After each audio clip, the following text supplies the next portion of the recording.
नमस्कार दोस्तों, बहुत बहुत स्वागत है आपका हमारे यूट्यूब चैनल पर। कैसे हो? आई होप आप सभी अच्छे होंगे। तो दोस्तों, मैं आपके सामने एक जानकारी शेयर कर रहा हूँ। बहुत सारे कैंडिडेट मुझे कमेंट किए थे कि सर, जो वेटिंग लिस्ट है कब तक आएगी, कितने पदों पर वेटिंग लिस्ट कंप्लीट की जा सकती है, या फिर सेकंड काउंसलिंग होगी या नहीं। इस तरह के क्वेश्चन बहुत बार आते हैं। तो देखिए, यहाँ पर हम ये जवाब नहीं दे सकते, लेकिन आप अपने स्तर पर कुछ प्रयास कर सकते हो। ओके, ये क्यों प्रयास में बता रहा हूँ। आपको पता होगा कि हमारे लिए है आरटीआई, हम सूचना प्राप्त करने का अधिकार है। तो आप इसका उपयोग कर ये पता कर सकते हो कि जो शिक्षक भर्ती निकली थी वो करीबन 30,000 पदों पर निकली थी। ओके, करीबन 30,000 पदों पर आपकी शिक्षक भर्ती आई थी। अब इसमें से आप जानकारी प्राप्त कर सकते हो कि कितने पदों पर ज्वाइनिंग हुई है। ओके, कितने कैंडिडेट ने ज्वाइनिंग ली है, कितने कैंडिडेट को रिजेक्ट किया गया है। उसके बाद आने वाले भर्ती में कितने पदों पर आपकी वेटिंग क्लियर करेंगे। अब ये सब कुछ जानकारी प्राप्त कर लीजिए। अब ये करना क्यों ज़रूरी है? आप कुछ कैंडिडेट कमेंट करेंगे, सर इससे क्या फ़ायदा मिलेगा।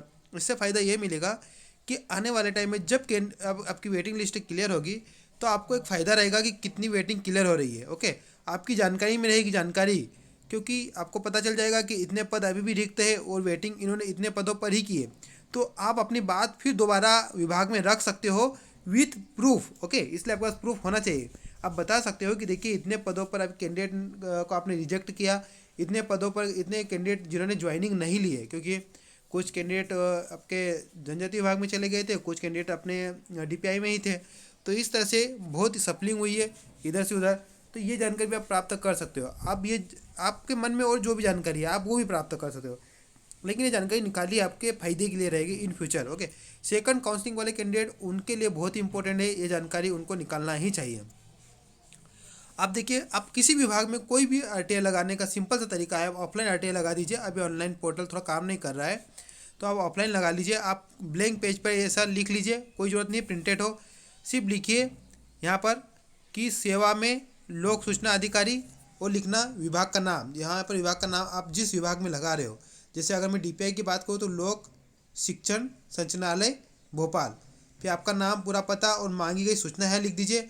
उसके बाद लिख दीजिए कि मैं द्वारा पूरी जानकारी मांगी गई सूचना कौन से अधिकार के नियम, अधिकार अधिनियम 2005 की धारा 8 एवं 9 के अंतर्गत मुक्त नहीं है, या आपके विभाग कार्यालय से संबंधित है। तो ये अगर आप पॉइंट लिख दोगे इस अधिनियम के बारे में, तो वो आपको जानकारी जरूर देंगे, क्योंकि आप आरटीआई लगा रहे हो।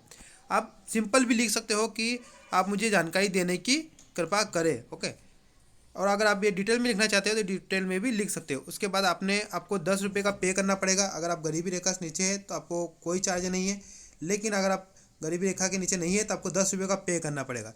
10 रुपये का पे आप सिंपल में कर दीजिए। दोस्तों, क्या करिए, आप या तो डिमांड ड्राफ्ट बना लीजिए, या फिर एक 10 रुपये का पोस्टल ऑर्डर वहीं से परचेस कर लीजिए और उसको इसके साथ मतलब अटैच करके भेज दीजिए। ओके, और यहाँ पर लिख देना कि मैंने कितने रुपए की रसीद, तारीख, रसीद संख्या, ये सब लिख देना। ओके, और यहाँ पर आप फिर नीचे लिख देना आप आपके हस्ताक्षर, पता, और आपका मोबाइल नंबर, स्थान।